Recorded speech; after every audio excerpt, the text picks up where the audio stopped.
এইমাত্র আবহাওয়া অধিদপ্তর থেকে পাওয়া খুবই গুরুত্বপূর্ণ খবর। একটি গভীর নিম্নচাপ সৃষ্টি হয়েছে। 60 কিলোমিটার বেগে ঝড়ের পূর্বাভাস। সমুদ্র বন্দরসমূহকে 3 নম্বর সতর্কতা। মৌসুমী বায়ু বাংলাদেশের উপর মোটামুটি সক্রিয় এবং উত্তর বঙ্গোপসাগরের অন্যত্র প্রবল অবস্থায় রয়েছে। এর প্রভাবে দেশের কোথাও কোথাও মাঝারি ধরনের ভারী থেকে ভারী বর্ষণ হতে পারে। নিম্নচাপের ও আজকে দেশের কোন কোন বিভাগে ঝড় বৃষ্টি হতে পারে তার খবর জানিয়ে দিব বিস্তারিত এই ভিডিওটিতে।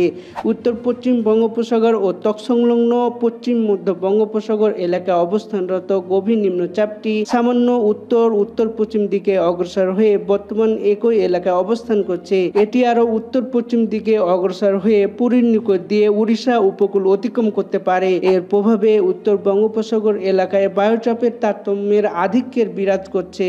উত্তর বঙ্গোপসাগর বাংলাদেশের উপকূলে এলাকা এবং সমুদ্র বন্দরসমূহের উপর দিয়ে দমকা বা ঝড়ো হাওয়া বয়ে যেতে পারে। গভীর নিম্নচাপ কেন্দ্রের 48 কিলোমিটারের মধ্যে বাতাসের সর্বোচ্চ একটানা গতিবেগ ঘন্টায় 50 কিলোমিটার, যা দমকা ঝড়ো হাওয়ার আকারে 60 কিলোমিটার পর্যন্ত বৃদ্ধি পাচ্ছে। গভীর নিম্নচাপ কেন্দ্রের নিকটবর্তী এলাকায় সাগর উত্তাল রয়েছে। চট্টগ্রাম, কক্সবাজার, মোংলা ও পায়রা সমুদ্র বন্দর সমূহকে 3 নম্বর স্থানীয় সতর্ক সংকেত দিয়েছে এবং উত্তর বঙ্গোপসাগরে অবস্থানরত মাছ ধরার নৌকা ও ট্রলার সমূহকে পরবর্তী নির্দেশ না দেওয়া পর্যন্ত উপকূলের কাছাকাছি থেকে সাবধানে চলাচল করতে বলা হয়েছে।